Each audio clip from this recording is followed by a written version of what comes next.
রাষ্ট্রের যে স্বাস্থ্যসেবা এটি অবশ্যই ভালো ফর্মুলার মধ্যে চলে আসুক, কিন্তু সেটার জন্য এভাবে অযথা একটা হসপিটালকে বন্ধ করার মাধ্যমে নয়। সবচাইতে সহজলভ্য এবং সবচাইতে ভালো মানের হসপিটাল যদি ঢাকা শহরে ধরা হয় সেটা হচ্ছে আদ্দিন হসপিটাল। থেকে আজ পর্যন্ত তাদের ওয়েবসাইটে দেখাচ্ছে 1,40,000 লোককে তারা সেবা দিয়েছে।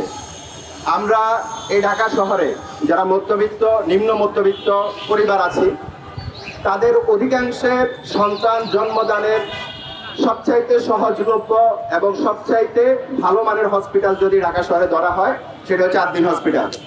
সরকারি হসপিটালগুলো যেখানে সেবার মান শূন্যের কোঠায়, সেখানে আদ্দিন হসপিটাল খুবই কম দামে খুবই অল্প মূল্যে মানুষের নাগালের মধ্যে রেখে বিভিন্ন সেবা প্রদান করছে। এর মধ্যে অন্যতম হচ্ছে প্রসূতি মায়েদের জন্য যে সেবা, সেটি আমরা খেয়াল করতেছি।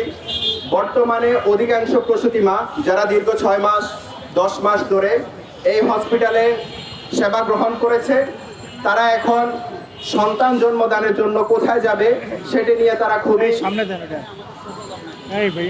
দুশ্চিন্তার মধ্যে আছে।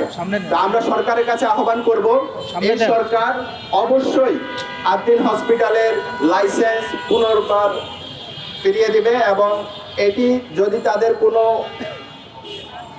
ভুল থাকে সেক্ষেত্রে অবশ্যই সরকার সেটার জন্য কার্যকর পদক্ষেপ নেবে, কিন্তু সেটা এভাবে না। সেটা কার্যকর পদক্ষেপ নেওয়ার রাষ্ট্রীয় যে আইন আছে সেটাকে প্রাধান্য দেওয়া হবে।